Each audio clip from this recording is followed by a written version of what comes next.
free not prison. We are all there, let's say no to racism, criticism, favorism, tribalism, all around not prison, free not Tuko one killer ya na kungana ni must. Tuko rampage night tukijenga makamp. From rise at the sunsets you giving it thanks. No wonder napendako ka feeling ka kuchoka. Ati nini? Boka ni mingi miuza mogoka.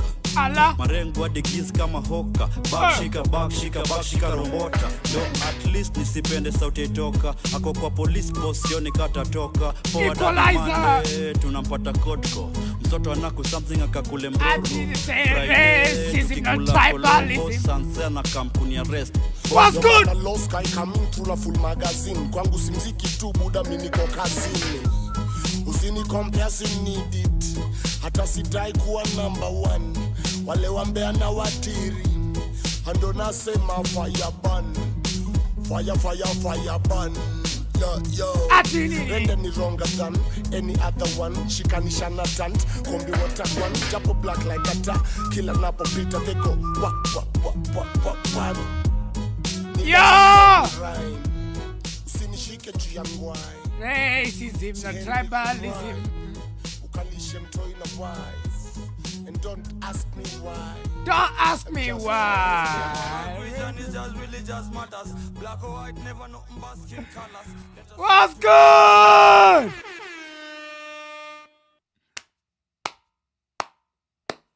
What's good, chat, manze? Leo nimerudi. I'm back at it again. Consistency is key, my boys. Consistency. In life, everybody must learn the art of being consistent. Kama mimi leo, the most consistent streamer in the 254. The most consistent streamer in the 254. Mnasema nini bana? Actually, my software, kuna kitu imeharibika. Like, there's something that has to happen every day. Some bullshit happens every single day. So let me see if I can fix my shit. Let me see if I can fix my shit. Just install in. There's a new update, I guess, of a particular program that I use on my streams. But it seems like ikitu imeamua kudedi. So let me see if I can fix it. vGLaNTe, the editor. vGLaNTe is everything on this channel, bro. I do everything. Your back cam. Your back cam gongo. That's a new one. Ati I'm back cam mgongo. Oh my God. Bro. Actually, should I uninstall the other one? No. Let me install it. Let me see what's wrong with my... Imagine, kila siku done, there's something that has to go wrong on my stream. Kuna kitu naamkanga hivi haifanyi. So leo pia nimeamka, there's something new that is not working. But you know what? We do everything live. So let me finalize running this shit. Okay, now nimemaliza kuinstall. Okay, let me see. Why is it not working? The fuck?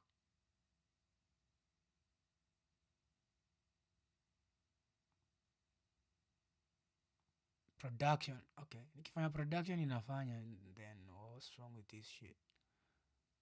Let me see if it's going to work. Okay, minimize. Close this. Activate this. Hopefully, hands closed itafanya kazi. Okay, it's working.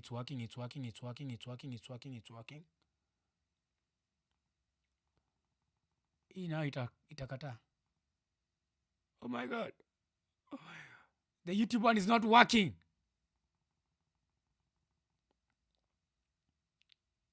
Abu type kitu kwa TikTok. Let me see. Like lazima kuna kitu inaribikanga daily. Let me see if it's going to appear. Yo. Okay, ina work. So naweza unhide this one. No, it's still there though. Oh my days. Yaani tu ifaka inafaka na mimi daily. Oh my fucking goodness.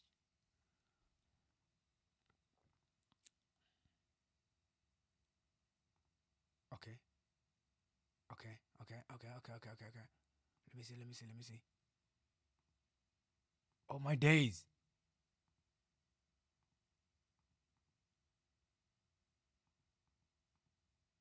Mbona kitu nanifanyia hivi leo? What the fuck?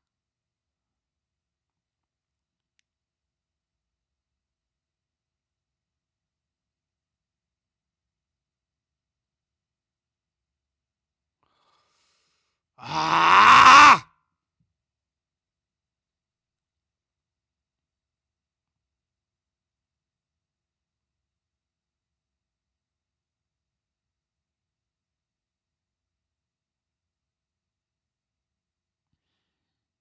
Do you mean the unicorns have taken over, bro? Like, can you walk?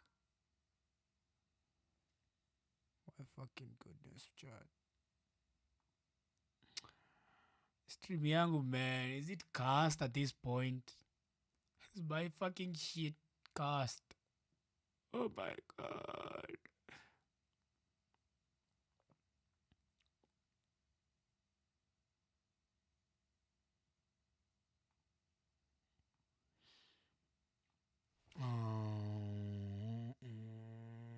Let me see.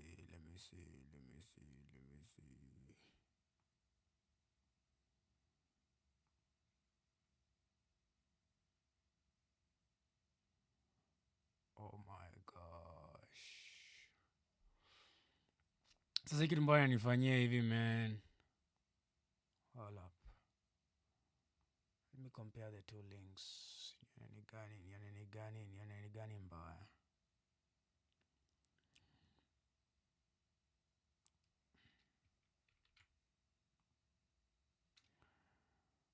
Oh my days. Acha ni copy this one.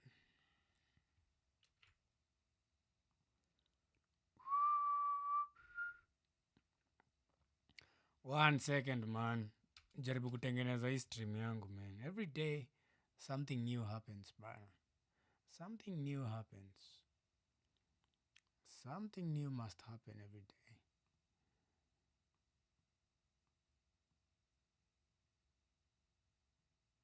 No racism, criticism, tribalism.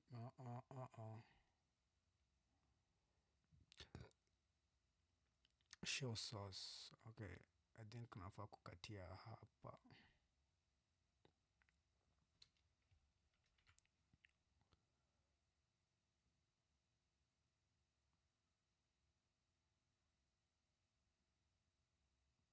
You cut this.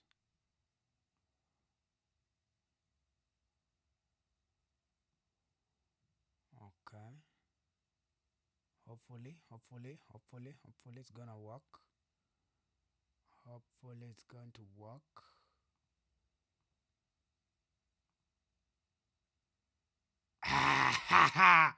Nani kama vGLaNTe, man. Nice. Now I fixed that. You imeniondokea. So how have you guys been doing today, man? Hebu nione on TikTok. Kwani watu wa TikTok wameenda wapi leo? Let me call my TikTok people. Ako wapi? Kuja mbio. I fixed my stream, bro. Ikitu liko imeanza kutaka kunikula kichwa, but you know what? I have fixed it. What's good, my boy Dan? My boy Dan is in the building. What's good, Dan?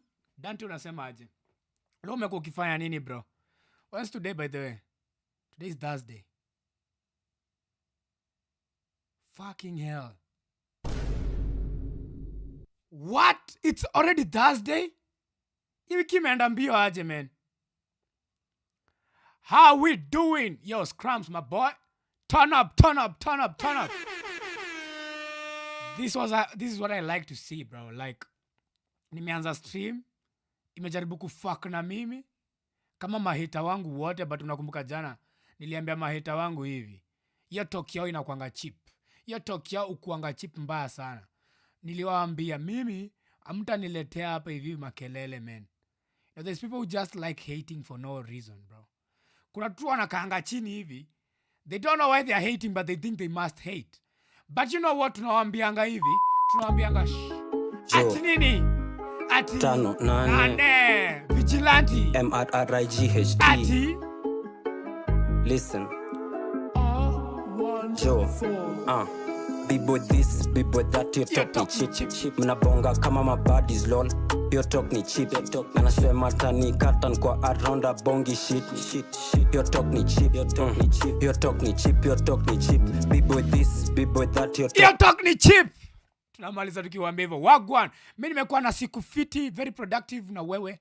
Bro, what kind of productive day have you had done, my boy Dan? Umefanya nini leo? What did you do for your day? Because for me, leo nimelala around saa sita. I was coming up with a new concept for the live today. So mimi mara mob, I just sit down and I'm just thinking of what I can add to the show. You feel me? So I think hebu niulize swali. Do you like my chat ikiwa hapa kubwa hapa the whole of this screen? Ama should I just minimize it to the top of this part? To this part of the screen hapa juu tu kidogo. Hebu niambieni. What should I do? Should I reduce the height of the chat? Ama iko sawa hivyo? Hebu niambieni. Let me know down below. Let me know right now. Right now, like right now. See Kesho, Dan, Scrums, everybody. Let me know right now.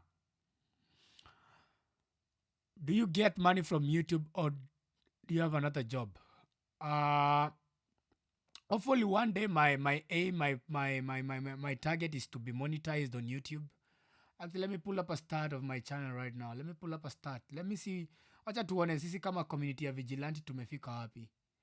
And ensure you like that. Bro, I keep forgetting to tell everyone to like the stream on YouTube. Like, if you're watching Dan, everybody's crumbs, make sure you give me a like, bro. God damn, give me a like. And if you haven't subscribed, but najua nyi msha subscribe, anybody else who's watching maybe on TikTok and on Twitch, come over to the YouTube stream. Ensure you subscribe to the channel, turn on the post notification bell to get notified every time I'm live. Never miss this greatness. What you saying? Okay, let me see tumefikisha wapi subscriptions zetu. Wacha chat Iran from juu hadi chini. Okay, so niache hivyo iko inapanda tu hadi juu. Okay, no problem. You know what? Nyinyi ndio wadosi wangu wa live, so I'm gonna give you what you want. And I'm not gonna change it, okay? Itabaki hivyo. Why should I change? I'm gonna listen to you guys. So, niko nionyeshe my stats on YouTube. So let's see our stats. Currently we are at 300 subscribers. 330. 3 videos. Here this is Wally. We've been uploading videos and doing live streams daily. We're almost hitting the 500 mark. I think I didn't even hit ni venye update. But the target is to get to 3,000 so that we can be monetized. So ensure, that's why I always tell you, after you watch my streams, bro, like I upload videos, ama my past streams, maybe zenye uli miss, ama uli watch ukafika mahali you got nini ukaitwa na job, or maybe you have like a, what is it called? Maybe you have a job na ukumalizia stream. You can always go and watch the VODs on my channel. Okay, so tunaendelea ku grow, we keep growing. And the final mark itakuwa kufika this 4,000 watch hours. Bro, acha nikwambie kama kuna kitu ngumu on YouTube is this. Bro, you literally feel like giving up every single day. Ukiangalia hii shit. You wake up. Kwa mimi unajua kwa time ilikuanga tu 94. Nilikuwa najiuliza nitaifika hadi 500. Sasa inaona we are almost hitting 500. So bro, big up to the community. Big up to the gang. You feel me? Mi naingianga kaa nimepiga like. Huwa nito Dan, you know Dan is the real G. Yo, Magzi! But acha nikwambie kitu Magzi. Jana, first of all, welcome. But listen, yesterday, so some fucked up shit happened to my software, and it happened again today. Hadi ukienda kwa my YouTube stream one venye nimeanza trying to fix something, because every single day something has to fuck up. Na mkanga hivi, I'm thinking, okay, today maybe sitakuwa na those hiccups kwa streams, but guess what? Something happens. Na ingianga najiambia, okay, leo today is gonna be the day where we will have a streamlined setup. Hautakuwa na mambo mingi kwa live. But you know what? Sijui nini will happen, but kitu tu na happeningi tu, you have to like fix your shit again. So maybe nime-download your software tena, nime-install tena. It took like 3 minutes of my time, but you know what? It's cool. We don't complain and shit. We don't complain over here. You feel me? We don't complain, you know. We roll with the punches. We roll with the blows. We roll with the blows. But talking about rolling with the blows, okay? Sahi iko sawa, yeah. Sahi it's all good. It's all good. It's all good, my baby girl. It's all good. Ni may fix. Actually, I think I fixed also my layout on TikTok. But kuna kitu ni bambangi. Kuna kale ka kitu kadogo waka ni bambi. But you know what? Ako ntaka fix kesho. Ako staka fix leo. Ako ntaka fix kesho. Juu nikianza, I will fuck up everything else. Iyo ntamalizia kesho. So, kuna kitu nimeona ya Andrew Kibe, first of all. That guy, sijajua shida yake ukuwa gani. Of late, you know, one thing you never want to become as a content creator is being irrelevant. And I think Kibe amefika mahali, he has become too irrelevant that he's trying every day to poke holes into people. Huyu jamaa tu anajaribu tu kurusha majabs left and right. Anajaribu sahi, like I've watched his nimeingia leo X yake. I was like, okay, let me see what this guy has been up to, because I'm not a big fan of his, but nikona he was talking a bunch of nonsense, and I want us to listen to this nonsense, because I don't know how you guys let this guy get away with most of the things he says. So acha niwachezee tu, niache story mingi. Acha tu niwachezee tu msikie kenye huyu jamaa anasema. Yo, what's good Mr. MVSH? Sijangi kuspell hiyo jina yako inakuanga ngumu. Hiyo jina yako ukuwa ngumu. Sita kudanganya, hii jina yako ukuwa ngumu mbaya. Hii jina yako ukuwa ngumu mbaya. Oh my days, don't tell me it's not showing the platform. Oh my gosh, you see? This is what I'm talking about. Every day something must happen. Abu kidogo tujaribu kufix hii shit. Cause naona hapa kuna kitu mbaya pia. Visibility, show source icon. Nasi nimeiweka on. No, hadi hata sumbuana nayo. As long as at the end of the day it's working, it's working. At the end of the day, if it's working, it's working. At the end of the day, if it's working, it's working. Nilikushow hizo V ni A. Hiyo V ni A, so ni Mr. Mash. Okay. You know what? My bad. Mr. Mash, are you happy now? Did I make you happy? Are you good now? Iko on, tunaona. Okay, nice. Acha sasa nitengeneze. Si hii. Achana na yenye kwa screen. Kuna yenye inatumianga kusoma chat. Hiyo ndio ifanye, but it's not a big deal. Hiyo si kitu kubwa inaweza fanya tusimamishe stream hapa tujaribu kufix. Hiyo nita fix offline. So let me show you what I'm talking about this dumbass nigga called Andrew Kibe. So kama wewe ni fan wa Andrew Kibe, just be prepared. Cause miss mbelezangi huyu jamaa. This guy is 47 years old, actually 49, 50. So but akona utoto mingi. So I want you to see the amount of childishness huyu jamaa uko nayo. So enough of me talking. Let me just show you what I'm talking about. Okay, this is Andrew Kibe, the Mr. Lambistic himself. Nataka msikize his speech yake. This was, I think, was his stream for yesterday. Like, being irrelevant is something so bad. Being irrelevant. Never get to a point in life where you become irrelevant. Because that's Andrew Kibe as we speak. He has become irrelevant and is always trying to poke people. And it doesn't have limits to the amount of bullshit he utters from his mouth. So skizeni tu hapa tu pole tu. Tunaenda pore. Windogo tosha.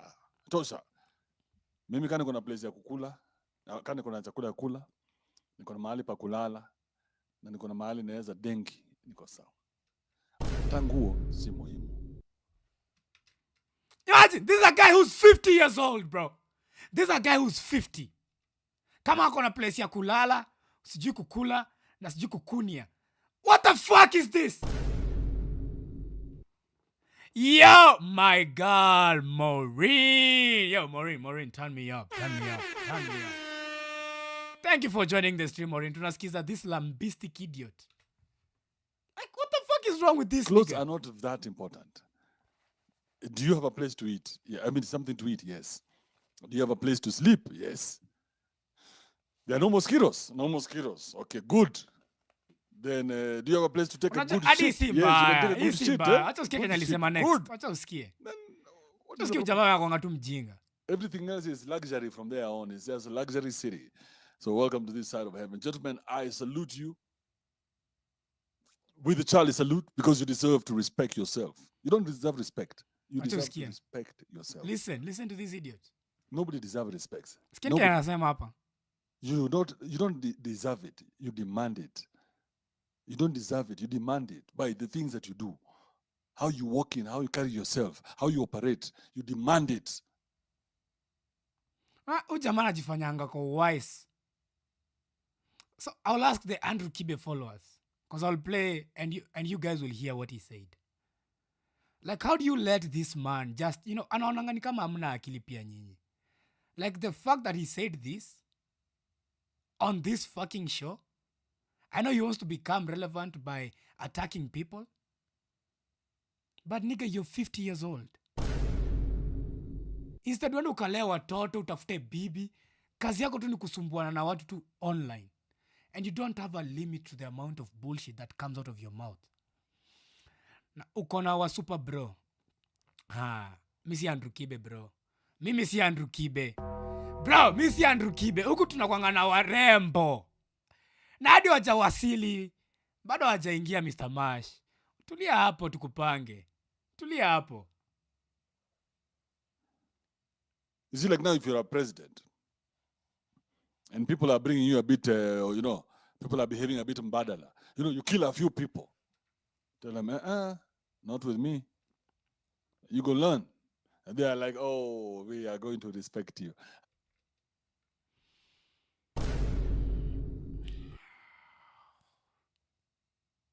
Nilisikiza hii part and I was like,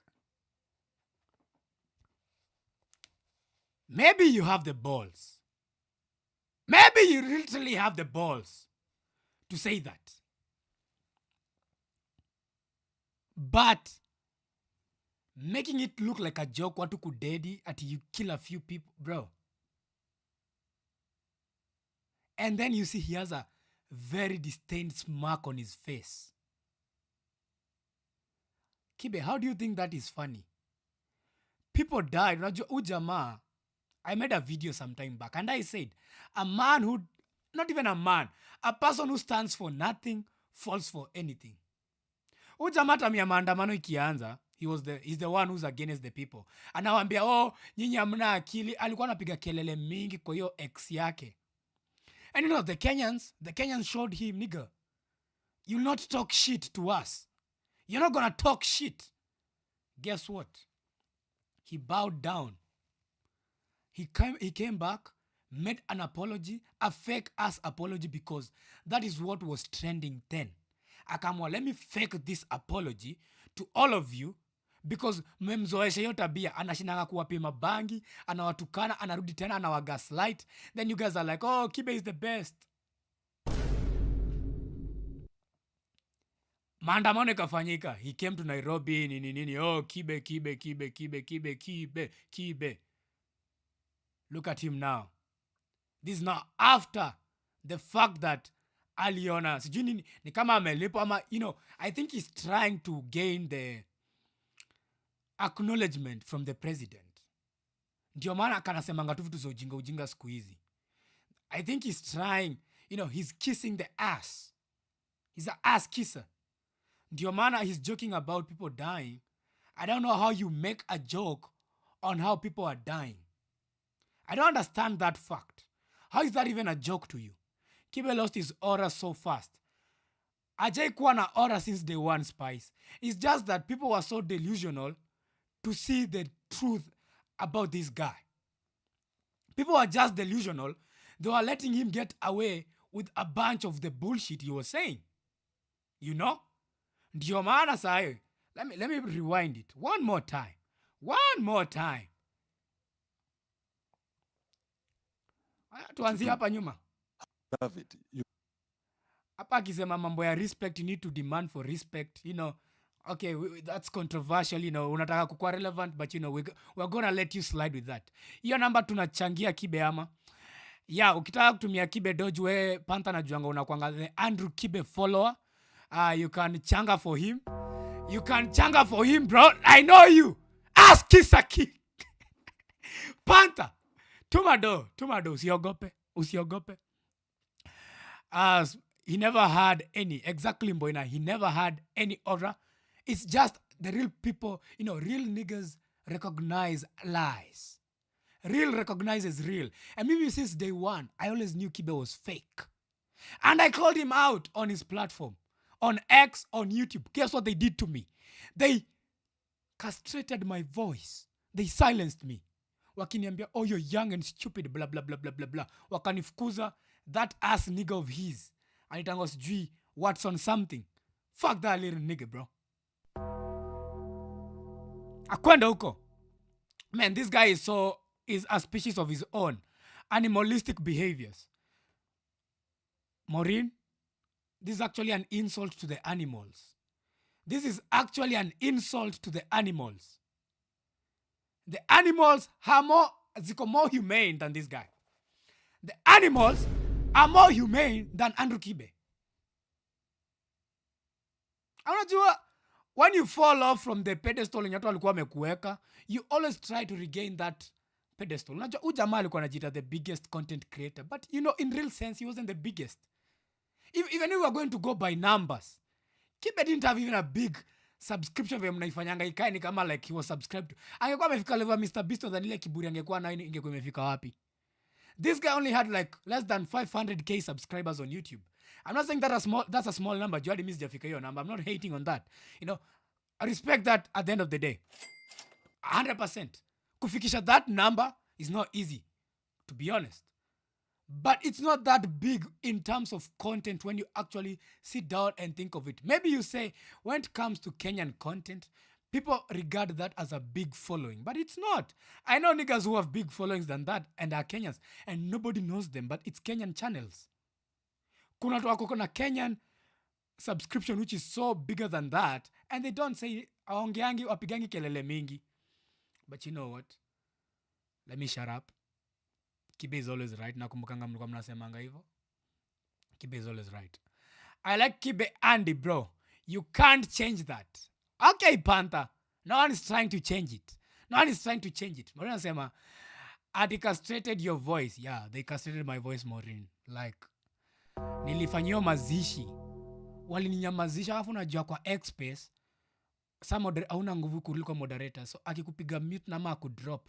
Ama akutwe from the speaking list. Where's yongea? And that's what they did to me. They told me, vGLaNTe, shut up! Get out of here, nigga! And I was like, nigga, I respect myself and I left. I respected myself and I left. He was the biggest Kenyan content creator. You see, ask Kisa. Ask Kisa Panther. Everybody type Panther the ask Kisa. Everybody type Panther the ask Kisa. Everybody go crazy on Panther. We are taking no prisoners today. No prisoners today. Everybody type Panther the ass kisser. Panther the ass kisser. Ukikuza Kibe, umeuguza Murima. He has the numbers that's why umeweka picha yake hapo. I didn't put his picture here because he has a big following. He's irrelevant now. He's an irrelevant fool. Kibe and I were on the same level. Both of us are now upcoming content creators. How about that, my nigga? The joke's on you, my nigga. Mimi na Kibe sahi tuko level moja, both upcoming live streamers. And I will tell you, I think I'm bigger than him. Ask me why, and I will tell you. I'll give you 3 reasons as to why I am better than Andrew Kibe himself. This is vGLaNTe we're talking about. The hero that nobody wants. but I'm the fucking ass villain everybody loves and desperately need. So umesikia wewe Vini the champion, Vini Champe. I am better than Andrew Kibe. Go give him that message. Go clip this part. Tell him there's a bigger content creator in Kenya by the name of vGLaNTe. Ana following kubwa lakini akona kelele ya watu 7,000,000. Endo mwambie hivyo. I might have a small following, but guess what? My voice is louder. Aizi nishinda mimi. Like, he has been battling with niggas who don't have the energy. But you know what? He wants to become petty. I'm pettier than the most. Everybody knows me. When I decide to become petty, I am petty. I'm a petty guy. I'm a petty guy. Mi sitafika pettiness hii yake ya kutusi watu na wazazi wake na watoto wao. Because he actually said it. So let me play it again. You deserve to respect yourself. Listen. Nobody Skizeni deserves advice. respect. Kina Panther, write it down. You don't deserve it. You demand it. You don't deserve it. You demand it by the things that you do. How you walk in, how you carry yourself, how you operate. You demand it. You see, like now, if you're a president and people are bringing you a bit, people are behaving a bit mbadala, you kill a few people. Tell them, not with me. You go learn. Champe na Vini, that message is to you. The Andrew Kibe ass kissers. Unasikia? He's joking with your life. Anataka prezo wa made. But I know you're a fool to actually, you don't have the balls to face him. You don't have the balls, Vini. You don't have the balls. You lack the balls because you're a pussy ass nigga. Pussy your fam. You're a pussy, your man. You go learn. And they are like, oh, we are going to respect you. That's why you'll hear people saying, oh, mtukufu rice. Mtukufu rice. Mheshimiwa rice. You're like, yes, I have taught you something new. Even here on the internet, when somebody comes at me, I kill them. Dead. Finished. I don't Zani waambie, unaona kama mtu anaongeleanga vita hivi, watu wanaongeleanga kutishia watu. Unajua afadhali yako kama the president. Alleged president, the abductions. We don't know. Maybe it's alleged information. I can neither deny nor confirm if it's true. If it's the government doing it. It's like kujingeza in hot soup. But listen, at least those niggas are actually doing it. Kibe yake tu ni kelelea online. He's behind a phone, a camera like me, behind a monitor, behind some lighting, and then he thinks he can talk nonsense. Anaweza tishia watu. What has he ever done? I think kuna time KRG alikuwa amemtishia akaogopa. KRG alitishianga huu mesaya wenyu akajificha bed. Alijificha sijui kwa nyumba miezi ngapi hadi akaacha kustream. Vini the ass kisser, are you listening? Vini the ass kisser. deserve respect. I demand it. I come for it wherever you are. Vibaya sana about it. I'll come to your kids, my guy. Pettiness. I'm shameless. I'll come for your kids. This is pettiness of the highest order. Fuck with me, my nigga. I'm fucking with you. You come for whoever you're I'm fucking with you, came for my Kibe. reputation. What you gonna do, nigga? What you gonna do? Bad boys, bad boys. What you gonna do? What you gonna do when they come for ya? Bad boys, bad boys. What you got? Yo, hold on.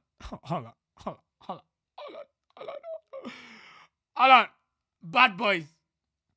Bad boys theme song. Bad boys theme song. One more time, huh? Bad boys. Bad boys. I'm fucking with Kibe now. Akuja afanye kenye atafanya. Akuja afanye kenye atafanya. Afanye kenye anafanyanga akiwa amejam. Afanye kenye anafanyanga akiwa amejam. Listen. Ati nini? I'm fucking with you, Kibe. What you want, nigga? I'm him. I'm him.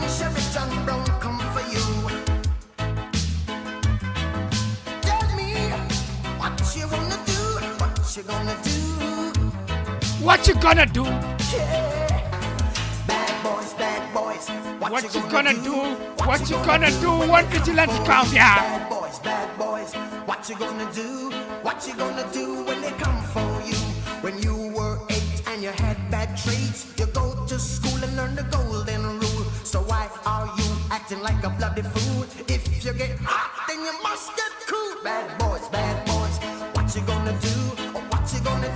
they come for you. Bad boys, what you gonna do? What you gonna do when they come for you? You chuck it on that one, you chuck. Don't fuck with me, Kibe. Don't fuck with me. So Vinny, go give that to your master. He wants somebody to come at him. I'm coming at him. Pause. Ain't gay. Straight like a ruler. Fuck with me, my nigga. I am shameless. You come for whoever you're coming for. You came for my reputation. I'll come for your kids. I'll come for your kids' kids. I'll come for not just your reputation. I'll come for the people who came before you. If your grandmother was Mekatilili, I'll look for some dirt on Mekatilili and shed that bitch down. Shred her down to nothing. Fuck with me, my nigga. Love died a long time ago. Love doesn't live here anymore.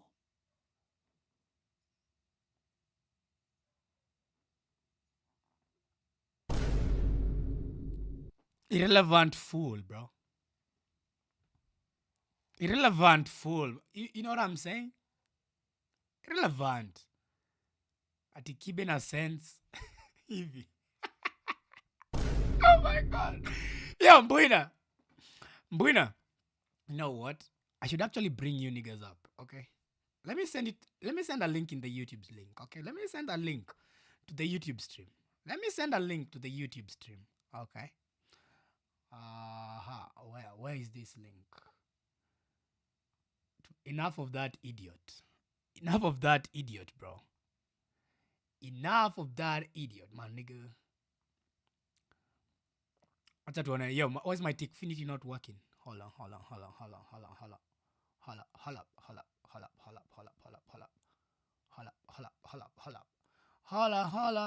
With them boys. Nice. Done. So acha niwekee link hapa hivi watu wawili watatu wapande juu. Tusikie Kenya wanataka kusema about this entire Andrew Kibe bullshit, okay? Let me send you niggas a link. I'd get that on your grandma. Bro, imagine, you know what makes it worse? Do you know what makes it worse? Is that this nigga, he is 50 years old. Yani tunanishtuanga, unajinga kwa ni mimi, you can let me get away with it. vGLaNTe just turned 25 the other day, by the way, big up to vGLaNTe. I just turned 25. So imagine, kama mimi at 25, I am more mature than this nigga. Watu naonea huruma ni watoto wake. Unajua Ash na haki ya kujia watoto wa watu. Like, to be Andrew Kibe's daughter or son, it's so depressing. Like, you have this fool as a father. Unamka asubuhi tu unasikia baba yako ameongea ujinga online. Hadi wewe mwenyewe unajua tu vizuri uko na akili kuliko baba yako, man. How depressing can that be? Imagine having more brains than your own father. Imagine that. Having more brains than your own dad. Like, it's very traumatizing. It's something very traumatizing. You get me? Something very traumatizing. So let me send a link to the niggas on YouTube and Twitch. Watu wa TikTok mkitaka kujoin pia nyinyi mnaweza come through. But through the YouTube link ama the YouTube nitume sahi ama goja kwa before hadi nitume link. I remembered. Tutasahau before tutume hiyo link. Let me show you another picture I've seen today. First of all, I'm so angry.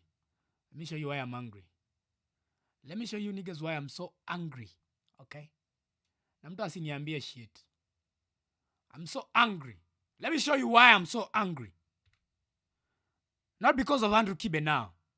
Because of 33 lives. So Udem kiangalia vizuri. Udem pia amepoteza akili. Tuweke hapo. Anaitwa 33 lives. A good friend of mine, sindo? Akakagasia kameua streak yetu ya 144 days. So I am pissed. I'm beyond pissed. 33 lives. Sijakutusi. Hizi vitu niliandika hapa ati sijakutusi by the way. Sijui kama naweza wazumia muone. Hola.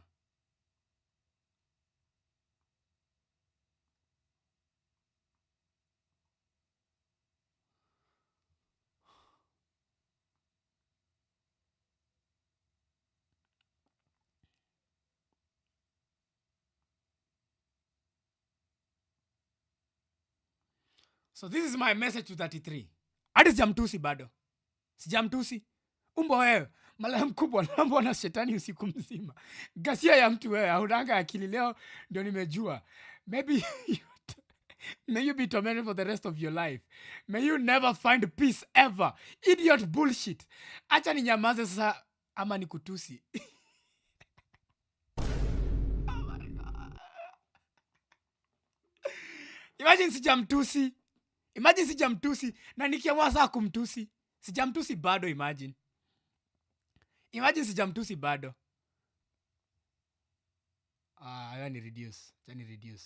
Mnaisoma vizuri ndio nime reduce. Mnaiona vizuri hapo. Mnaiona vizuri hapo. Is it good over there? Is it good over there? Yes. So many.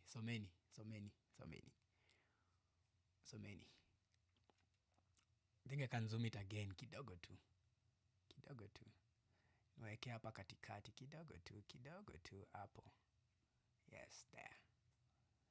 144 days streak lost. Now I got a problem. I got a problem. So I have to figure out how am I going to resolve this problem. Because this is totally unacceptable. 33, be sure wherever you are, be sure that vGLaNTe is coming for you. The amount of time I invested in this bullshit, the amount of time, the consistency I had to streaking with you in this bullshit, and then you kill it just like that. You, like a flip on a switch, you just do it. Wewe na kukujia. Then I have to say, wacha ninyamaze ama nikutusi. Imagine sijamtusi, nimemtusi aje. I didn't even insult her. Sijamtusi. Acha ni kwa tunafaa kuboycottia account yake. Like, I'm so angry. Wala I'm so fucking. Acha nionyeshe account yake ndio mjue the person who did all this evil. Ndio hiyo account yake anajitanga hivi. 33 lives. Kila mtu aende spam kwa video zake. vGLaNTe is coming for you. Everybody, after I'm done streaming, go to this account, 33 lives. Ensure you spam vGLaNTe is coming for you. Because I am indeed coming for her. Pause. Sile coming mnafikiria. Okay? Najua akili zenyu zimeoza. Kina Maureen hapa hivi na Mbwina. I know your brains are dirty. Dirty ass brains. But just let her know vGLaNTe is pissed. Okay? Now talking about the 3 lives. Let's switch gears to another woman who has taken over the internet. Okay? Aziad Nasenya.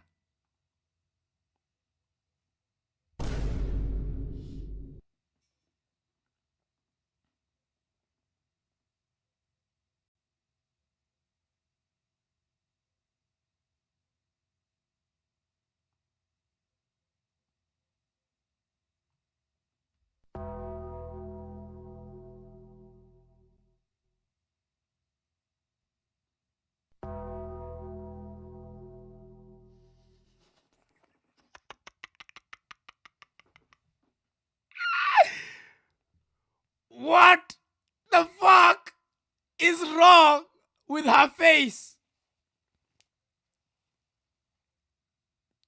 What the actual fuck is wrong with Aziad's face? What the fuck am I looking at? Unajua anakaa Ninja Turtle. Yo, you think it's a joke? You think it's a joke?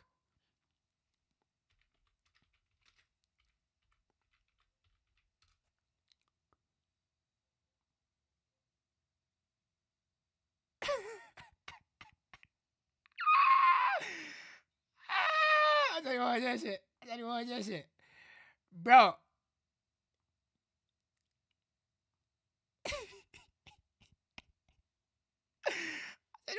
Oh my God.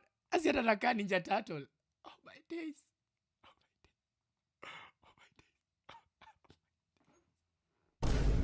Oh my God. What the fuck is wrong Chile's face, bro. What's the difference? Somebody spot the difference for $100. Spot the difference for $100. Somebody spot the difference for $100, bro. Niambia out wa yule wa Ferrari. Somebody tell me I'm tweaking. Somebody please tell me I'm dead ass tweaking. This is Asia Nasenya. This is the Teenage Mutant Ninja Turtles, bro. Teenage Mutant Ninja Turtles. Oh my fucking goodness. Udem kwani alifanya nini? Alipea nani blowjob? Oh my gosh. Aziad, whose dick did you suck? Because there's no way you look like this. Oh my days. Bichi uko na ujinga. Yo, Maureen. Wana unafaa kunielezea. What's wrong with her face? What's wrong with Aziad's face?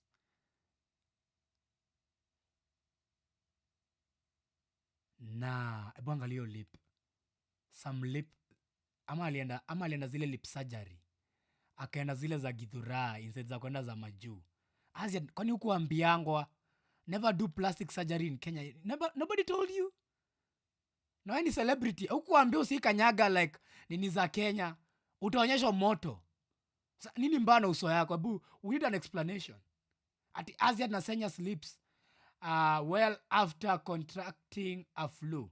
Ini homa gani na kupea lips zinakaa hivi? Like it wasn't going down at all. I had to go to hospital. Nah. Everybody stay clear of Aziad. Ukiona Aziad anapita, just run. My brother, run. You don't know what she's carrying.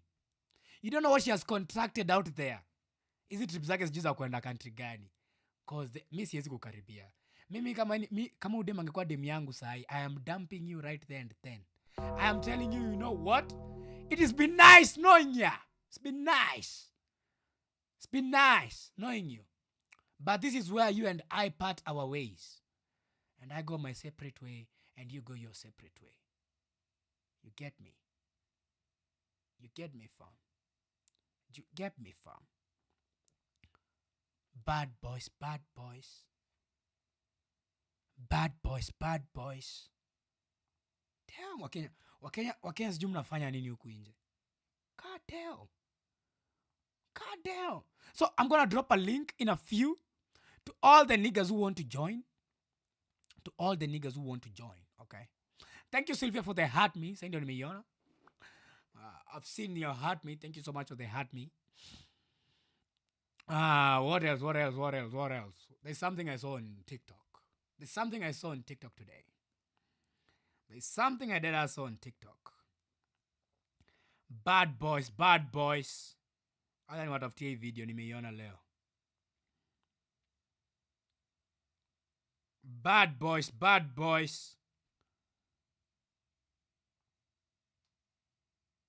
Oh my days, my fucking knee is dying. The fuck is wrong with this dead ass monitor, bro? Monitor inaniboingi. Sasa inajizima kwa nini?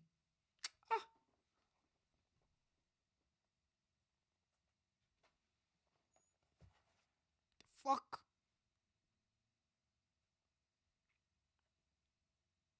Hold on. Na msisahau guys, by the way, you know, you niggas nitakuja kuacharaza by the way. Remember, chat, like, if you want to support the stream, click the first link in the YouTube description or click the first link in the TikTok description. And, you know, support the show, man. Like, support the show. vGLaNTe is out here grinding. Support the show, bro. Like, just donate to the stream. A few dollars here and there, man.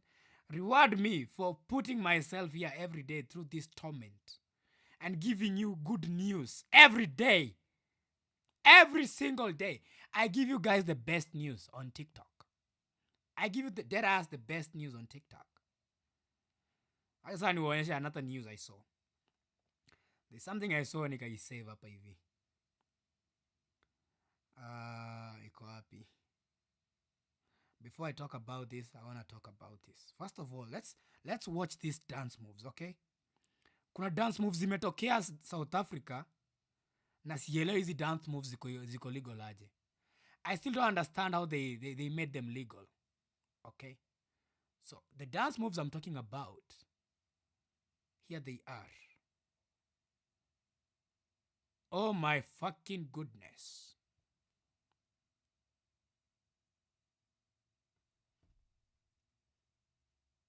Oh my fucking goodness.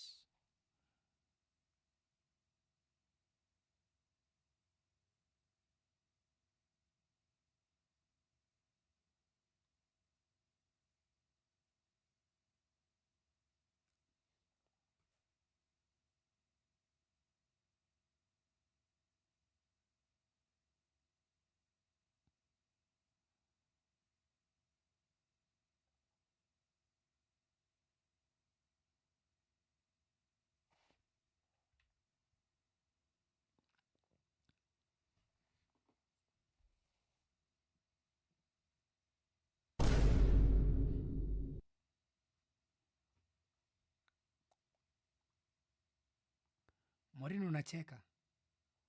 Udem kama hajararuka.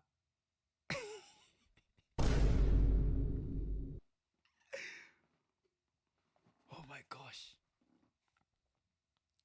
The things you people will do for content. The things these people do for content. How is that even content to begin with? I'm a dem so flexible. Yo, Maureen, can you do that? Deadass. Maureen. Isoli ni yako, Maureen. Sida kucheka, Maureen. Can you answer us? Can you do that? Be mindful pia hebu tuambieni madem yako hapa hivi Maureen, Sylvia and the rest. Are you guys that flexible? Because that's what men want nowadays. Kama huwezi fanya hivyo chali yako hakutaki. You better learn how to stretch your legs like that. You better learn how to stretch them legs like that. Because that's what we want. Finally, tumepata kenye tunataka. Hiyo ni kitu bure. Kitu gani bure hapo? We want that. We demand it. As a young man. Mimi saistaki dema hizi fanya hivyo. One more time. From the top, selector. From the top. Okay? Let's go. Kama when dem yangu in the future na wezi stretch mguu hivi, just know that vGLaNTe is not interested. If you can't jump up, yo kinembe iraruke hivo. Alafu stretch hivo in the bedroom. I do not want it. I do not want it. This is what I want. This is what I need. After I saw this video, it was clear to me day as night what I wanted. And this is what I want. And vGLaNTe gets what vGLaNTe wants. So you better give me what I need, what I deserve. So to my girlfriend out there, to my girlfriends, in plural, make sure you hit the gym, the gymnastic gym. Okay? Hataki mademu wako fit anymore. We want Chileans who are now flexible. Mastingo. All we can think about is mastingo. Juja mastingo, juja mastingo. That's my stingo, that's my stingo, that's my stingo. That's what I want. Okay? And I don't want nobody to judge me. No one is allowed to judge me. Because I'm vocal on what I want. But that was not the story I wanted to show you. Kuna haka jamaa kamepigwa kama mwizi.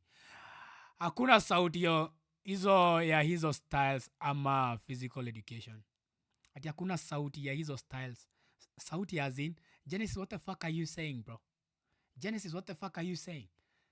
Sauti as in, I don't understand it. What the fuck are you trying to say, bro? What the fuck are you trying to say, my nigga? What the fuck you trying to say, my nigga? What did you mean? Sauti hizo mastingo as in? Ama mimi ni dwanzi? Ama mimi ndio dwanzi? Mbona mbulu kuna maanisha nini? Me send a link. Let me send a link. Me pin it to the YouTube and the Twitch. Me pin it to YouTube. To anybody who wants to support the show, come over to the YouTube stream and the Twitch stream as well. Lakini hakuna watu wengi wanakuanga Twitch. Hakuna watu wengi wanakuanga Twitch. Ni vGLaNTe peke yake every single day. Every single day. The clip you just showed. Nah, mimi nimetoa sauti because of copyright. I don't want to get copyrighted, okay? I don't want to get copyrighted. But kuna video hii inatawekea audio. on how this guy amepigwa. Kuna jamaa amepigwa beyond recognition. Hizo ngumi alikuwa anarusha ngumi kama rungu. What? Anarusha. Anarikni. Orikni ngumi. Bila jaribu kumisi. Lakini ile straight punch nilipata. Uliona jehanamu. Nani nilisikia kizunguzungu kwanza? Nani aliamua vita? Ama Ego jamaa aliamua vita, lakini mimi naye jamaa alikuwa anasema nitakuua na mimi namwambia uwe. Nitakuua na mimi hizo. Who the fuck destroyed this nigga's face? Yeah! How is the government allowing these things to happen in Kenya? Ujamaa amepigwa beyond recognition. Hadi watoto wake hawezi mjua. Ujamaa anaingia kwa nyumba, watu wanapiga nduru. Mwizi! Mwizi! Oh my... Acha niingie comment section. You know what? Mali, you have to go when you see such things is the comment section. So I'm going to go to the comment section. Jamaa amewekewa baking powder kwa uso. Ati baking powder. Genesis. I don't know comment section. Hawa ndio unajuanga mbivu na mbichi ni nini. Haya. Comment ya kwanza. Okay, sijui kama hii in overlap comments za stream. So I apologize on that in advance. So first comment. Nitakuua na mimi namuambia niue. Huyu ni mtu wa kwanza. Hii ndio view-once original. Ay! Jamaa alikuwa ref, witness and participant in hiyo own game. In his own game, I think. Yule jamaa huitwa muweko asione hii video. Siku hizi kila mtu anaeka taksin mahali anataka.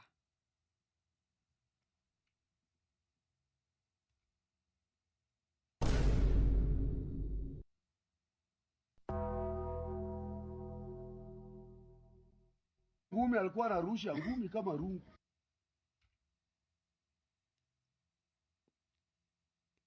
Jamaa na guy ati taksin. Wanasema huyu jamaa ameka taksin kwa macho. Yo, I have to reply. You know, ukiona kitu kama hii, yani hauna huruma. Ama niandike nini? Hebu niambieni. What should I type? What should I type, chat? What should I type? What should I type? Hebu niambieni, what should I type? What should I type? Niambieni comment nitatype. Cause this guy ana huruma. Ati siku hizi mtu anawezeka taksin mali anataka. Nah, Kenya's creativity yenyu nimeogopa, man. I'm afraid of Kenya's creativity. They can make anything. Oh, nice. This one is one. This is a nice one. Na takzini inasema aje? Okay. This is a nice one. Unaona, hapo ndipo unajuanga watu kama Mbuina tu ni ujinga tu wanaongeanga online. Mbuina ni wale mademo wanaingia tu comment section anywhere. Wanaongea tu upuzi. Mbuina, we are on to you. We see you. Tunajua vitu zenye unafanyanga huku nje bana. Ati na takzini inasema aje? Question mark.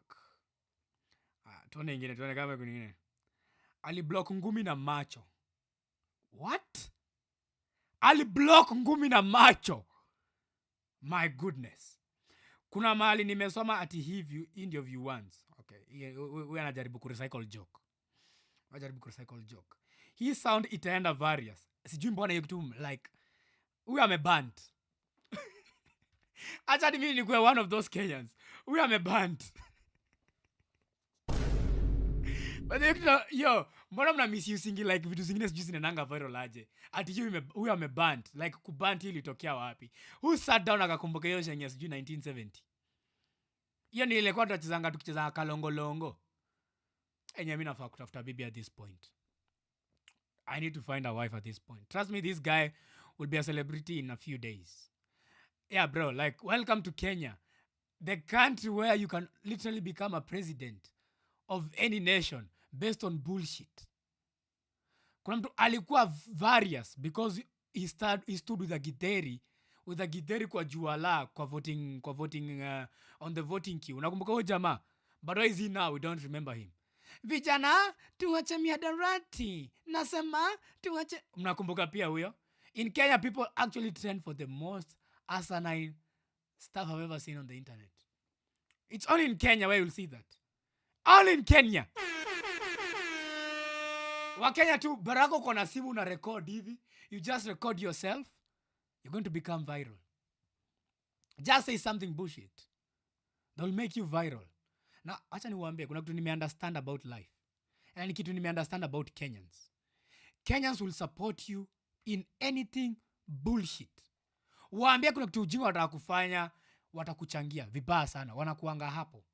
But jaribu kuambia you have this project that you want them to support you with. That's where they draw the line. Wakenya wanakuanga hivyo. Wakenya wanataka tu kukuona ukifanya tu za ujinga. Afadhali wakupe 1 million. 1 million. Wende ufanye kitu ujinga na hiyo do. But jaribu tu kuwaambia you have this project and you want them to help support you finance that project. Hapo ndipo urafiki inaishianga. Wanakuanga pia, you know what, my brother? It has been nice knowing you, but this is where you and I part our ways. Oh my God. Maybe I am thinking of moving away from Kenya. I cannot withstand all of you niggas. Kina Genesis, kina Maureen. I need to find another country where there's no Kenyans. So, sijui niende country gani? Maybe I should go to Vietnam. Bad joke. Bad joke. Bad joke. Bad joke. Bad joke. Bad joke. Bad joke. That was a bad joke. That was a bad joke. That was a bad joke. That's a bad joke. Sisi ndio tuko. I'm going to change all of you. Nitawabadilisha. Maureen, nitawabadilisha. Oh my, this nigga, bro. What the fuck? This guy. Oh my God.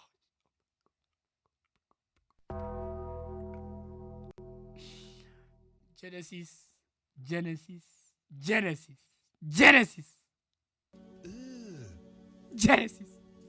Brother, what's that? What's that, brother? Finish him. What? Ain't no fucking way this nigga told me to go to Thailand. Ain't no fucking way!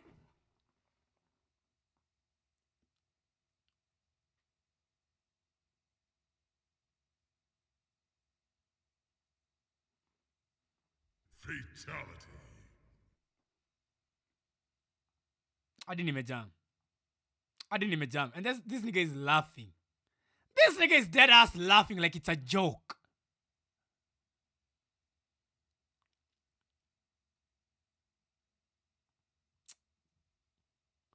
You see? Kenyans! They proved my point. I just jamaliza 2 minutes. I shall prove how right I was. He has proved it. Wakenya na ujinga. Hivi. Wanapeleka nanga hivi. Unaona? Parallel lines never meet. Inaendanga hivi. They never meet. Hawa zinakuanga hivi. Kenyans na ujinga wataka kupatania mahali hapa. Wanakujanga hivi, wanapatania hapa. Ndio ujinga. Ujinga ndio wanapenda. Kina Genesis. Wakenya. Ndio Wakenya. Sisi ndio tuko brother. Just like Mo said. Haya. Let's see for how long, nigga. Let's see for how long. Hadi Dante amewaambia. Dante amewaambia ujinga yenu inakuanga hivi. I have a friend traveling there for the lady boys. Sassy. TMI. Mboina TMI. What the fuck was that? Mbona udema ametuambia hivyo? Mbona anatupea hiyo information? This is too much information, Mboina. This is too much. Even I cannot handle it. Kuna best yangu anakuwa nani on TikTok. I had this friend, okay? Na before mwanze kuongea ujinga, it's not me. Juu nawajua mnakwanga, vGLaNTe unatupea true story. No, it's actually a true story. Niven nimesahau jina yake na nitamtafuta siku nyingine nimlete hapa. So I had this friend, okay? Alikujanga kwa live akatuambia, you know what? I think it's on my YouTube. If you go to my past streams, kuna stream nilifanyanga na huyu jamaa when I was hosting people. And I'm almost dropping a link for anybody who wants to join. So umse alikuwa ana flat, siku flat, alikuwa niambia unanga like, yesterday nilikuwa naongea venye sometimes it's, you know, sometimes unajua, especially when you're single like me, hauna dem, hauna shit. You know, the best thing that you can do in the middle of the night is for you to take your tool of engagement. Let me show you what I'm talking about, okay? So, kuna watu wanapenda Vaseline, okay? There's niggas who like Vaseline. There's niggas who actually like lotion. And there's a few niggas that I've been listening to. Kuna watu wame advance game yao ya kunyonga. So there's niggas who actually do it with wax. Okay, this is inile wax ya dready. There's niggas who actually nyonga with wax. So, but this guy alikuwa ananiambia he time he's in I think hadi aliniambia he was in I don't know if it's Thailand ama ni Japan ama ni country gani, one of those Asian countries. I could be wrong. Ama ni Middle East. I'm not sure. I think ni Dubai. Could be Dubai actually. I think it's Dubai ama Qatar. Between those two. So huyu jamaa akaniambia kuna time fulani dry spell ilimkuta proper. Huyu jamaa unajua kile alifanya, aliingia online akaanza kunyonga. Alafu huyu jamaa kitu alinishangaza nayo, ati zile video zilikuwa zinamturn on ni video za this lady boys wa Thailand. I was like, wait a minute. Brother, What the fuck do you mean? what's that? Like, What's this that, guy, dead ass, told us video za watu ndio zilikuwa zinamturn on. So ye akiingia online, hizo ndio video alikuwa anatafutanga first thing. First thing he was finding was those videos of those guys from Thailand. Fatality. Mimi nikamuuliza, are you sure you're not gay? Cause that's pretty suspicious. That's pretty suspicious.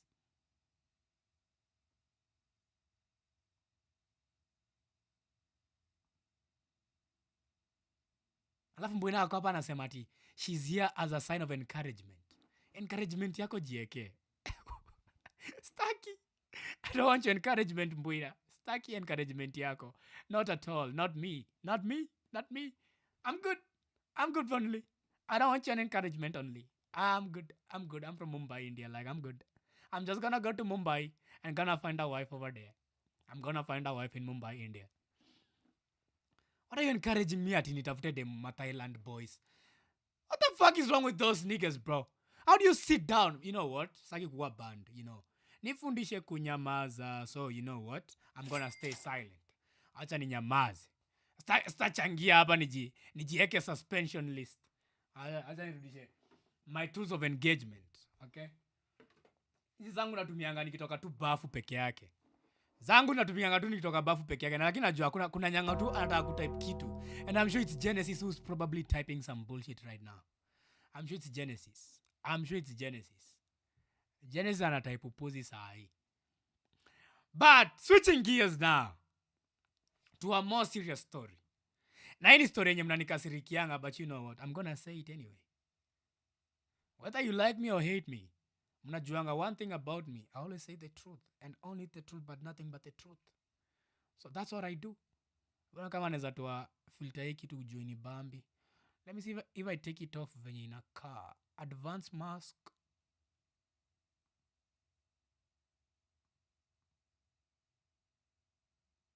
Okay.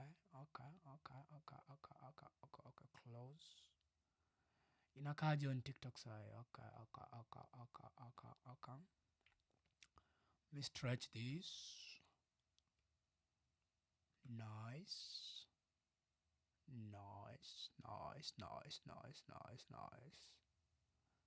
Filters.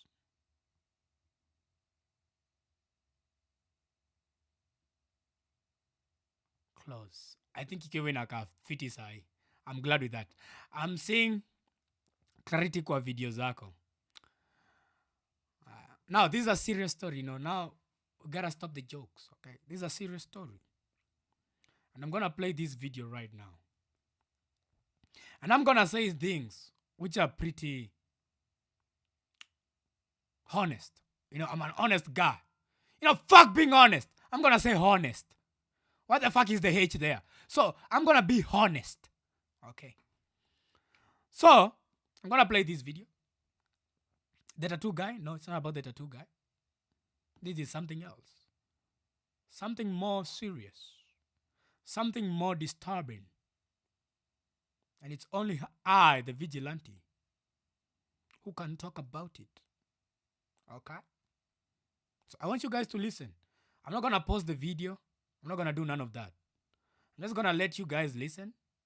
Then, after, I'm gonna give my own views. Alright? Here we go.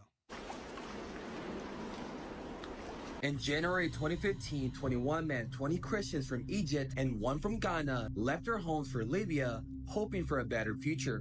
Instead, they found themselves captured by. For weeks, they were held in an underground prison, subjected to beatings, starvation, and relentless psychological torture. Their captors gave them a simple offer: renounce Jesus Christ and live, or refuse and die. Not one of them broke. Then came February 15. The men were dressed in orange jumpsuits, their wrists bound behind their backs, and they were led to a beach along the Mediterranean. The sky was the eerie shade of gray, the wind howled, carrying the distant sound of crashing waves. Kneeling in the sand, each man knew what was coming. A row of militants dressed in black stood behind them, knives in hand. A camera recorded every single second. As the first blade was pressed to a man's throat, he didn't scream. Instead, he whispered a prayer.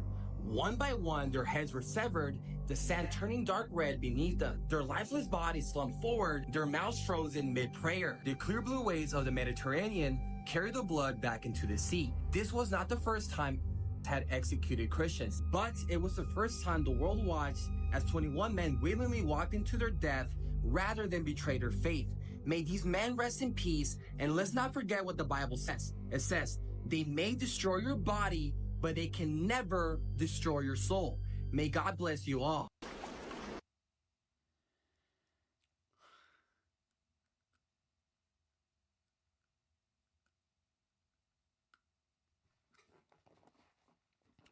Okay, so you guys have heard that tragic incident that 21 people were brutally unalived by the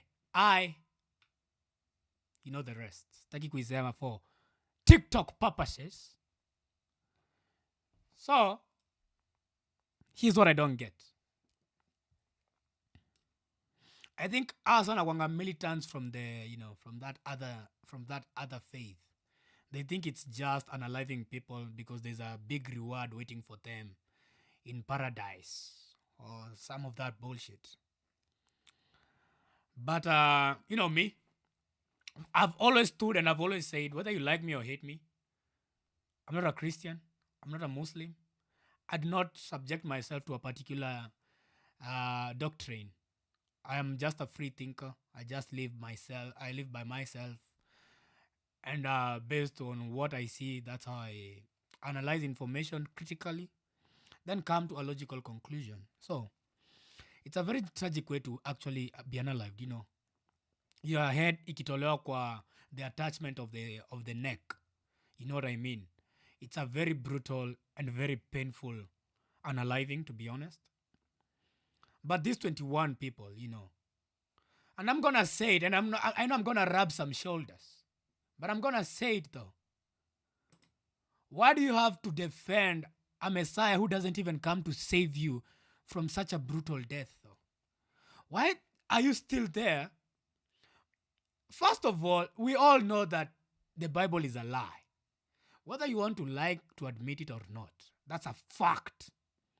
It was written by some white niggers some white people in the past to come and control the black race, and they actually did it. They actually were able to do so.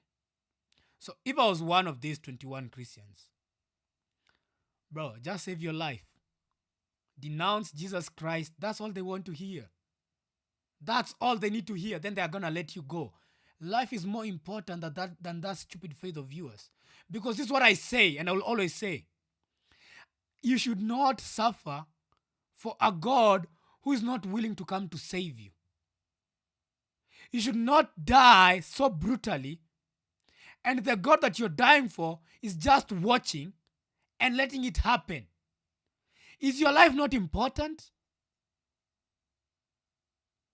What do you gain? Because there's no heaven waiting for you.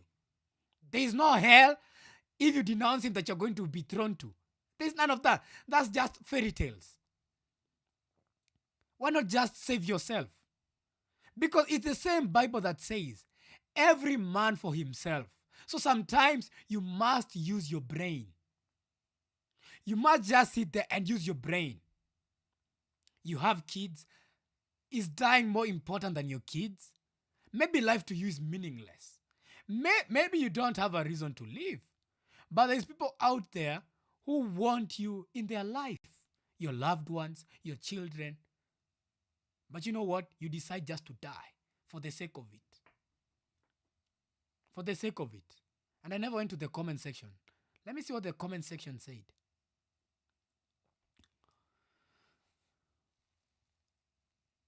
A religion of peace, by the way. All the religion of love comment disappeared now, huh? Allah the one and the only God. You see, this is what they keep preaching.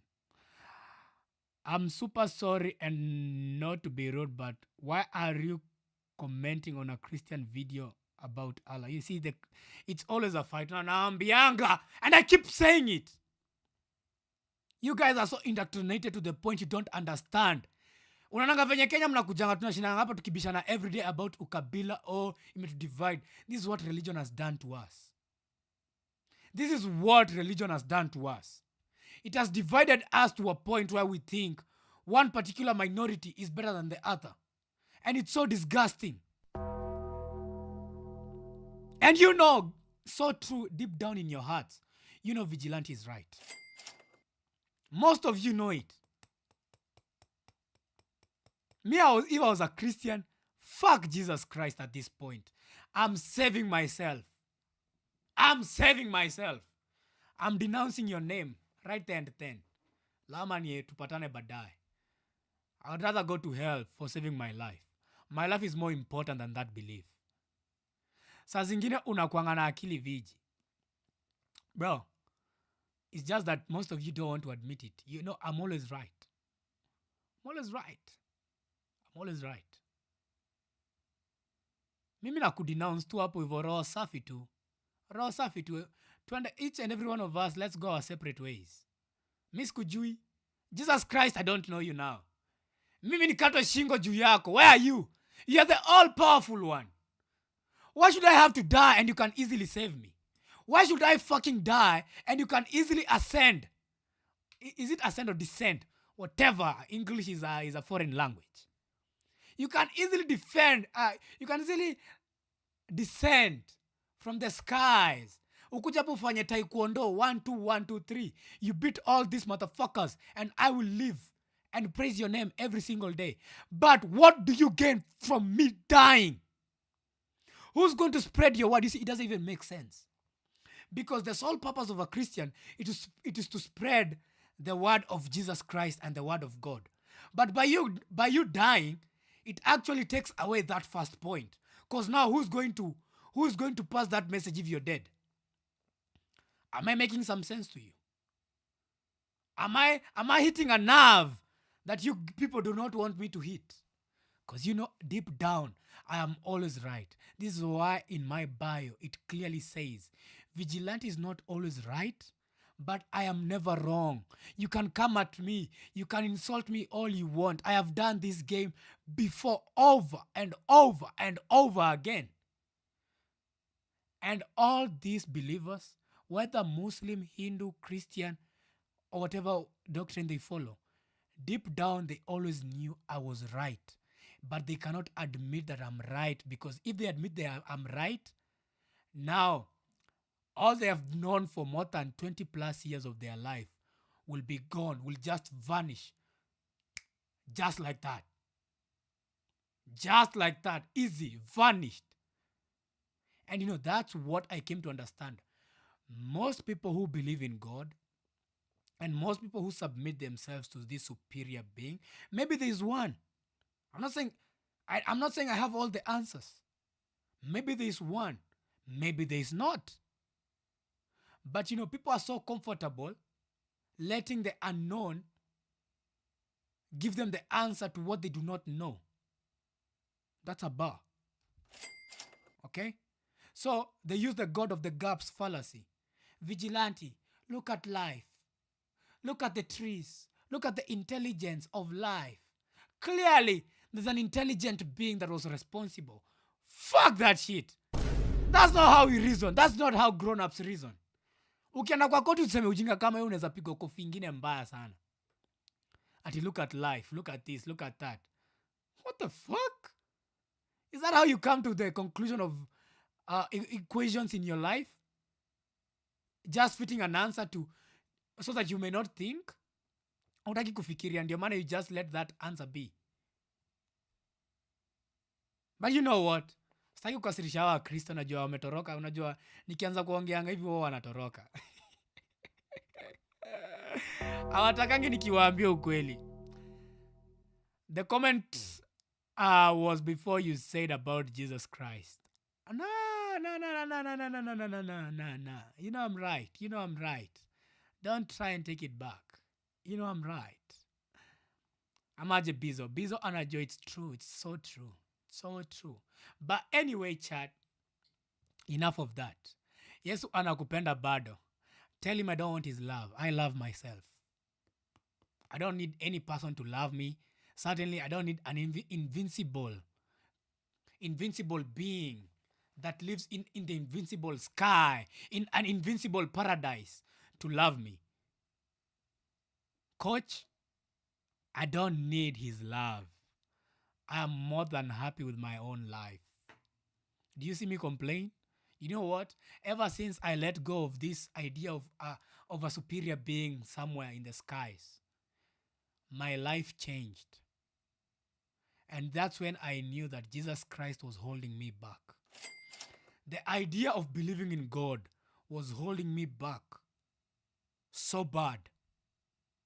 And after I let go of that fear of dying and the fear of going to hell and the fear of being judged by this God, guess what? I became free. I now started flying like a bird in the sky, just cruising around. You feel me? I just felt free. For the first time in my life, I was free. And I can never, ever let go of that freedom. Ever again. The whole reason why I became a Christian is because my dad, my mother, they are Christians. They were brought up in a Christian setup. And I inherited their Christian ways. Most of you are not Christians by choice. You didn't choose to become a Christian. If you are born in India, guess what? Today you'll be a Muslim.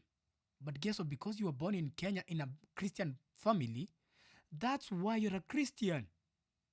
There's no other reason.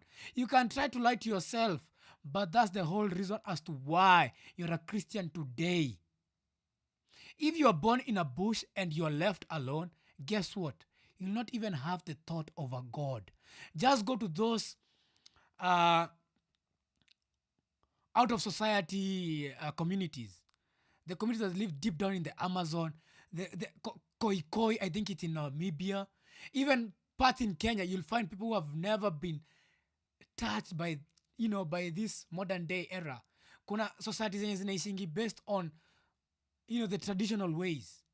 They don't know what a phone is. They don't know what a car is. But I think it's hard in Kenya to find such a tribe. But there's people who actually in this world, wanaonanga simu hivi wanashangai ni nini. They have never been indoctrinated. And I want you to go do research. You know, ignorance is a big, big, big problem that we have. Ignorance is a big problem. Most of you are ignorant. If you actually sat down for 4 minutes of your entire life, 4 minutes, and actually think critically for just 4 minutes, you will know deep down they have been lying to you. But you know what? The fear of the unknown is what that disturbs you deep down. It's okay not to need it, but he still loves you. You know what? It doesn't even matter. You know what? This is what I'm going to tell you, coach. Let me strike your nerve. Do you know who loves you more than Jesus Christ, coach? Do you want to know? Ask me. I will tell you who loves you more than Jesus Christ and more than God. Just say yes, and I will tell you who loves you more. Coach, I am waiting for your answer. Too confident of your words. Very, very confident. So confident in my words. Because deep down, I know the truth. But you know what? My truth will be my truth at the end of the day. I'm not forcing you to believe or to be like me. No, I'm not telling you that. You can never be me. I can never be you. You choose and do what you want. Christianity imekuwa na ilianza Africa, but modern day religion ndio iko controversial. Keep lying to yourself, Dan. Keep lying to yourself, Dan Games. There is no Christianity did not stem from Africa. And I know you're going to say Ethiopia. Do your research before you say things that you've read on Christian websites. That is what the Christians let you believe. That is what they want you to believe. So that they can steal from you every day on Sunday. And they can easily manipulate you. That's why Kenya is in chaos, because the Christians were manipulated. Again, they got manipulated. And that's just facts. Hey, so who loves you most? No, I was telling you. So, let me tell you who loves you more than Jesus Christ, coach. Are you ready? Drum roll, please. Hold on. Drum roll, please. Because this one is a good one. Drum roll, drum roll, drum roll. Drum roll.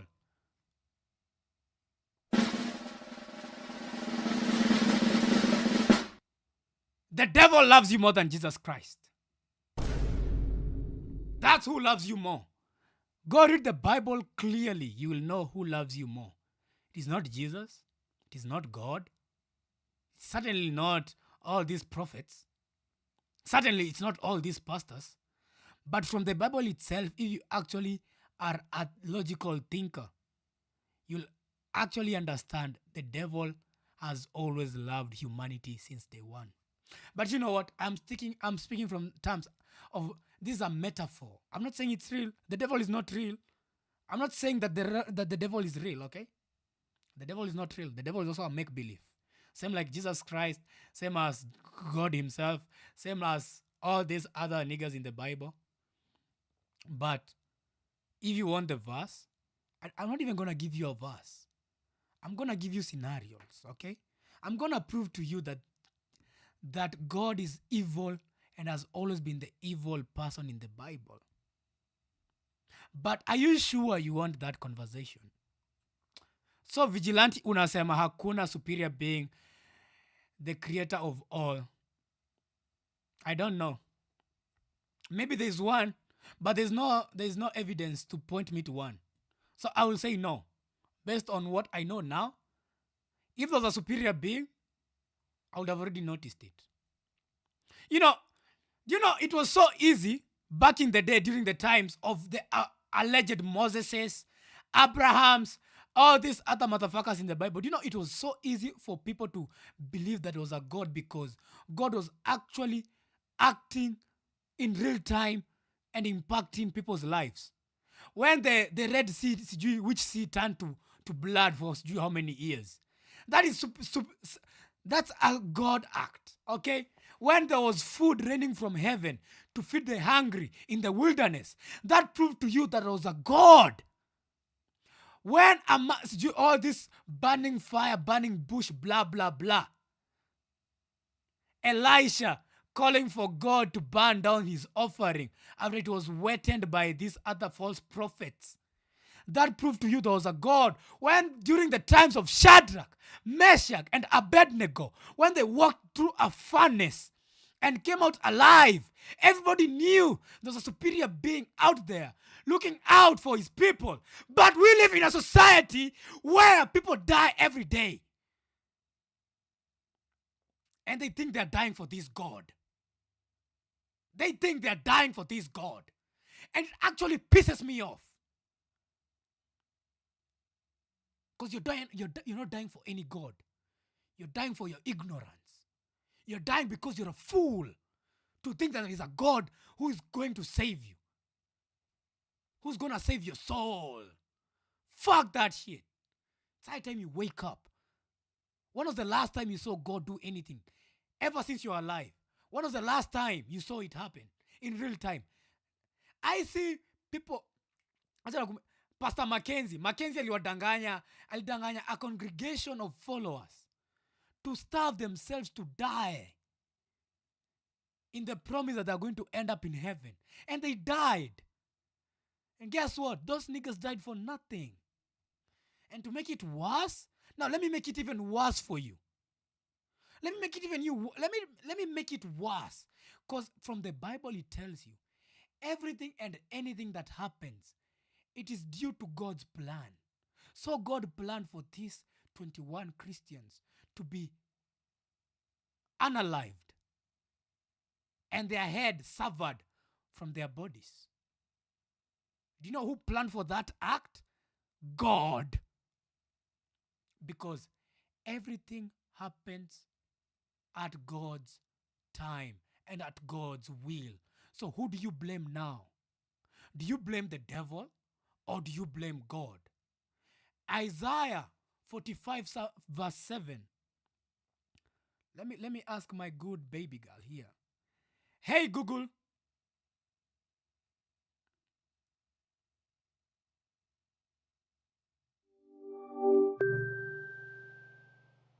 From the horse's mouth. Yo, Google, tell me, what does Isaiah 45 verse 7 say? Isaiah chapter 45 verse 7 says, I form the light and create darkness. I bring prosperity and create disaster. I, the Lord, do all these things. Do you want to hear another verse? No, that is enough. Enough of you. Shut up. Now, you clearly heard. I form the light and create darkness. I make peace and create evil.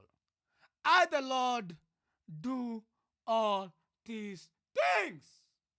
So now, again, my Christian brothers, my Christian brethren, my sisterin, if there's such a word, who do you blame? God? The devil?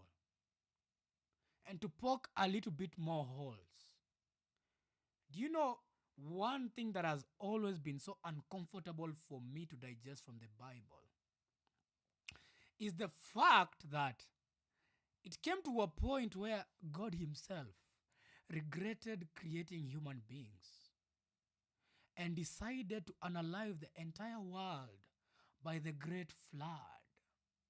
Such a loving God, I know, right? What a lovely way to display your love, by unaliving. What a good way you claim to be all forgiving, all merciful. I've never seen any act of mercy and forgiveness from this God in the Bible. He has never forgiven anyone and anyone. You know, actually the existence of hell just proves to you that this God that you worship is just a fucking ass liar. Because how you gonna sit down and somebody's gonna tell you God is all forgiving, but somehow he's not going to forgive people and he's going to punish them by burning them in an entire eternal furnace. What a lovely God. Oh, we love this God. We love this God. Round of applause for this God. Oh, wow. What a lovely God. He regretted creating us. He unalived the entire world And this is what I don't get.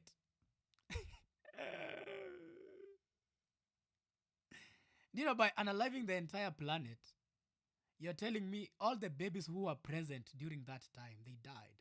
All the 2-year-old babies, all the infants who are walking the earth, all the 5-year-olds, all of those children, they died. Are you going to tell me that all those children denied God? A child who cannot even speak? You want to tell me they were preached to and they denied God? A child who cannot even speak. Use your common sense. Use your fucking common sense. Use your fucking common sense. But guess what? He has never regretted creating the devil. But you know what? vGLaNTe is the foolish one. So you know what I'm going to do? I'm going to stay silent. Because I'm certainly the foolish one. Because you know I'm telling you the truth, but at the end of the day, you cannot digest it. You don't have the will to actualize and actually reason out what I'm saying. Let me give you one more verse. Hey Google, read to me 1 Samuel chapter 15 verse 1 to 3. Okay, here's 1 Samuel chapter 15 verses 1 through 3 from the New International Version. Hang on, actually, let me start over. I'm not able to help with that, as I'm only a language model. Even the AI denies to read that verse. Again, read to me 1 Samuel chapter 15 verse 1 to 3. I can't read passages from religious texts, but if you'd like to hear something else, I'd be happy to read a poem or short. Wow! And she just read one verse for us, but now she can't read it. Wow. You know why? Because that verse is so evil, even the AI is not allowed to read it. One more time. Read to me 1 Samuel chapter 15 verse 1 to 3.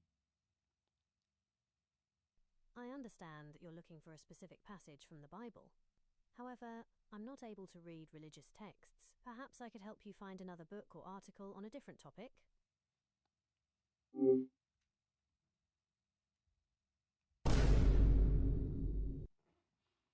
But you know what? vGLaNTe is the foolish one. Even the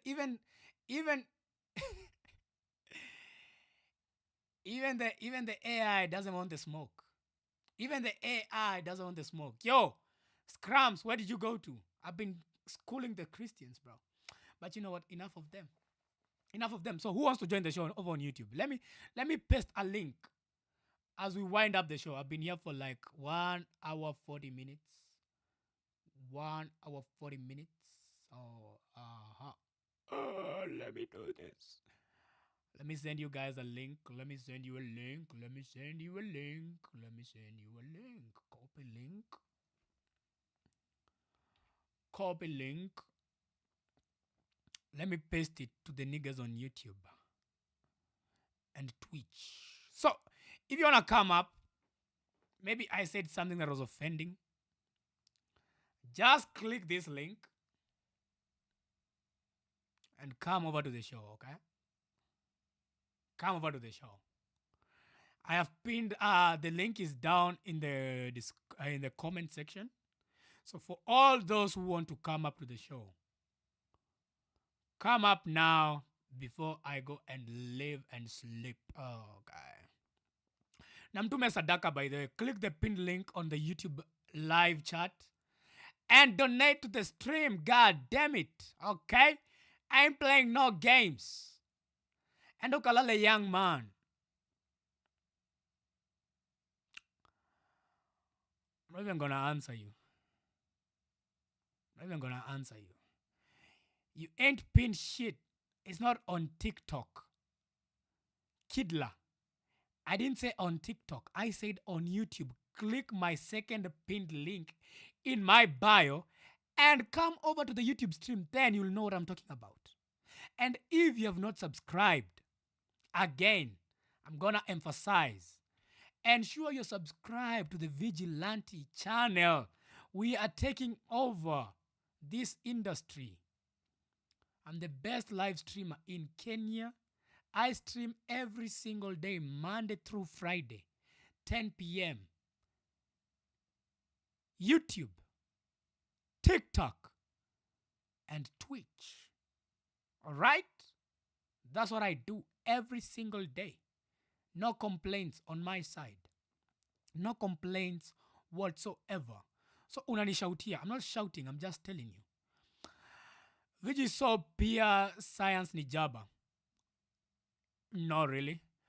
Science, one thing I like about science, and is one thing people misconstrue about science, science has never claimed to have all the answers regarding a particular topic. Okay? Science has never claimed to know everything. But science tries and always rectifies based on the information given. That's what the Bible does not do. Most of the things in the Bible are absurd. A donkey can speak in the Bible. How are you going to tell me that's actually factual if a donkey can speak? But you know what? I'm saying too much. Yeah, for sure. 2025 takeover mode. Bro, we're taking over. Yo, Scrums, my boy, have a good night. I don't know why you just joined back, then you're leaving, but it's all good. I appreciate the support so far. And to everyone who has subscribed to my channel, how many subscribers do we have over on YouTube? I'm still waiting for somebody to join through the YouTube link. Somebody come and join the show as we leave. Let's at least have one guest to come and say their piece before I leave. Because I need my beauty sleep. I need my handsome face to sleep, for sure. For sure. Coach, I know I've told you a lot of things. I want you to go and ponder. I want you to ponder on what I've told you. All right? I want you to ponder on the information that I've given you. And anyone who has missed the live and what we've talked about, you can always go to my YouTube stream or my Twitch.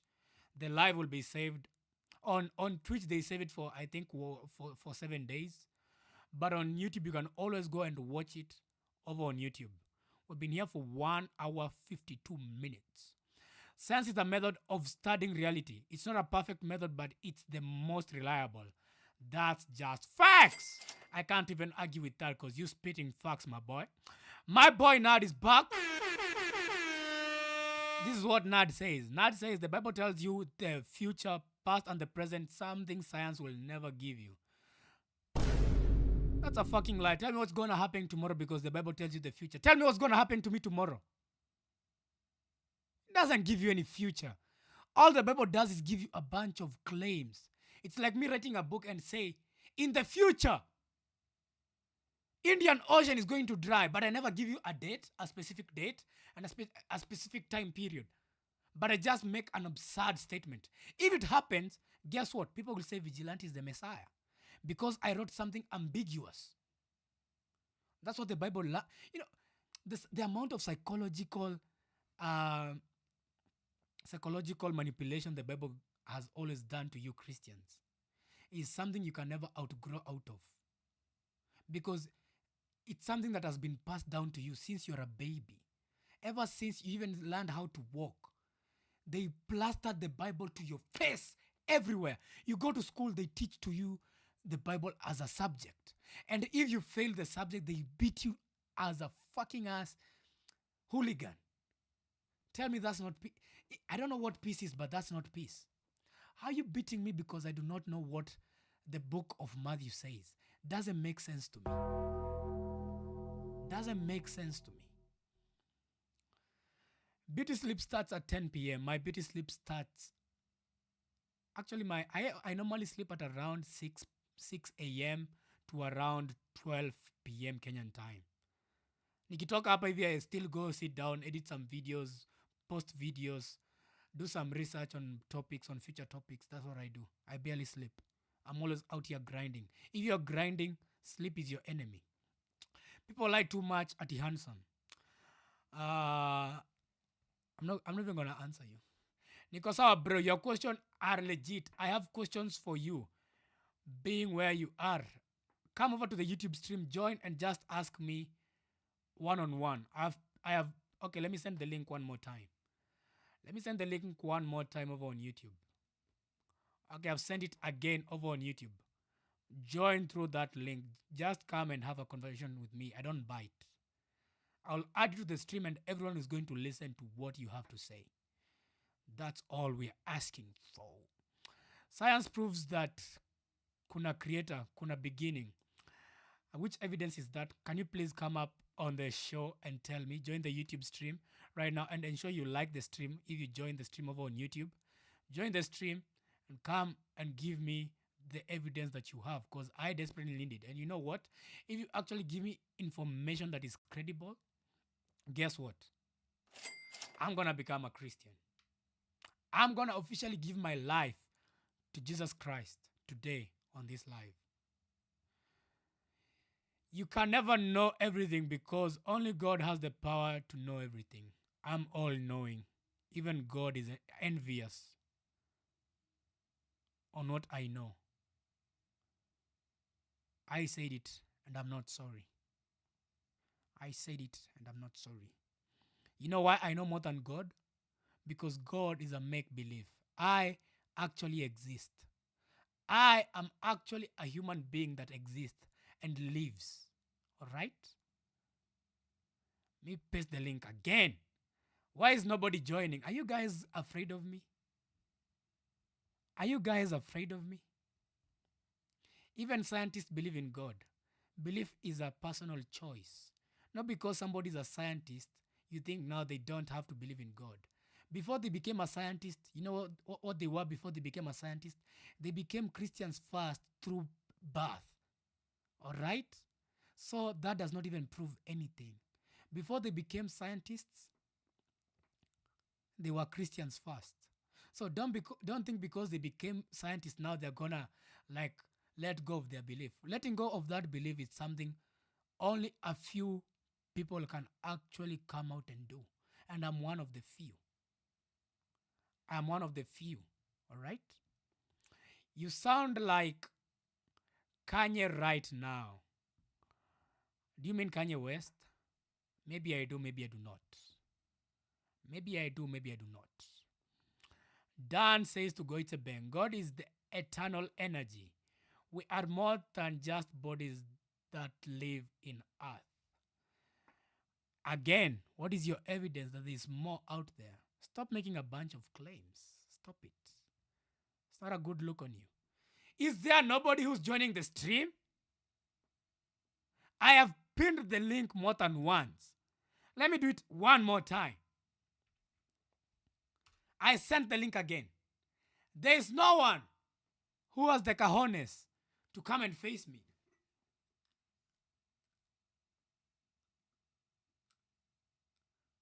One, two, three. I guess that's the end of that. Nobody wants to join. So I appreciate all the guys who have been here with me. Goitse Bang, who else has been here? Mboina, Coach who joined the stream, Kidla Don, Maureen, Genesis, Sensei. Who else has been here with me? Bizo, Dan Games, Mojo Maximan. Who else has been here with me? Sylvia, thank you for joining the stream.